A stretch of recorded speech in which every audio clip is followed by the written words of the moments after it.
Labadiena, mano vardas Tomas Lugnavičius ir šiandien mes toliau kalbam apie aktoriaus psichofizinę treniruotę. Jeigu jūs tiesiog gyvenat, ar mokotės, ar dar kažką tai darot, kūne susikaupia daugybė įvairiausių užspaudimų, įtampų ir tiesiog raumenys nėra laisvi ir atsipalaidavę.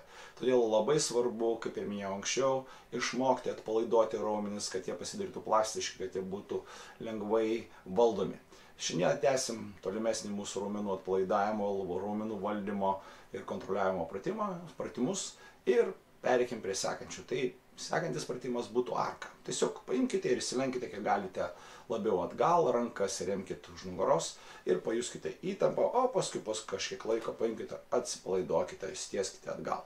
Tai pabandykite keletą kartų šitą pratimą. Gerai. Antras pratimas – pasilenkimas į priekį. Maksimaliai pasilenkite į priekį ir pabandykite, kiek galima pabūti apačioje, atpalaiduokite rankas, pečius, nugarą, kiek galima labiau pabūkite šitoj būsenoj, paskui ramiai po kažkiek laiko įsitieskite. Sekantis pratimas – tai yra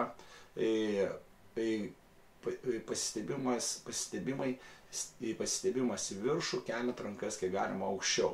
Keliam rankas į viršų, ištempiam jas virš galvos, stiebiamės, įsitempiam, maksimaliai aukštai įsitempiam, palaikom įtampą, o po to atpalaiduojam visą kūną.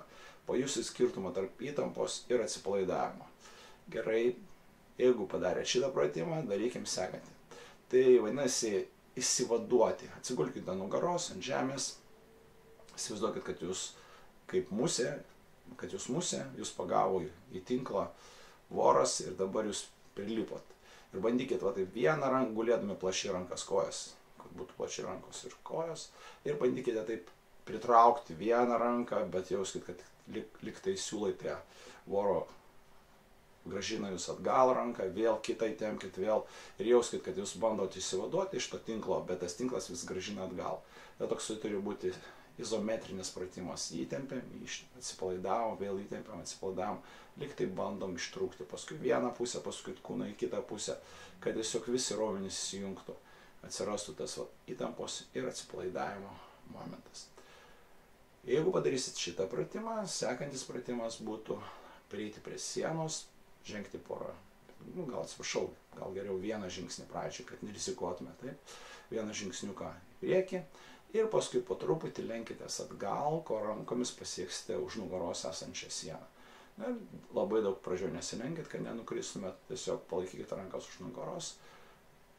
Kiek galima, bet išsilenkit, jauskite saugiai, nenueikit per toli nuo sienos. Svarbiausia, kad rankomis atsiremtumėte į sieną, rankos eina per viršų, išsilenkiam nugarą, panašiai kaip arka atgal, bet dar papildomai su atrama į sieną. Ir pabūkit šitoj būsenoj, po kažkiek laiko grįžkite atgal, vėl atpalaiduokit kūną ir pamatysit, kūnas bus kitoks.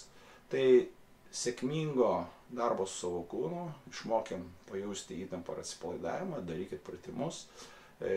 Labai rekomenduoju visus pratimus, kuriuos prieš tai sakiau ir dabar, kuriuos sakiau, daryti prieš trenažą, kad pasiruoštumėte iš anksto. Būkite tokie, sąmoningi, nelaukit, kol ten režisierius ateis, darykite trenažą patys, paruoškit kūną, kad galėtumėt pradėti iš karto dirbti. Jūs nežinot, gal režisierius iš karto kažką tai lieps daryti, o jūsų kūnas neparuoštas, gali būti visokių traumų. Jeigu bus įdomu, jeigu dar kažką norėsite sužinoti, paskambinkit, parašykit e-mailą, galėsim aptarti, galėsim bendrauti. Facebooko, ko gero, Facebooko galite irgi rašyti žinutes ir bandysim, susieksim, kalbėsim. Sėkmės jums.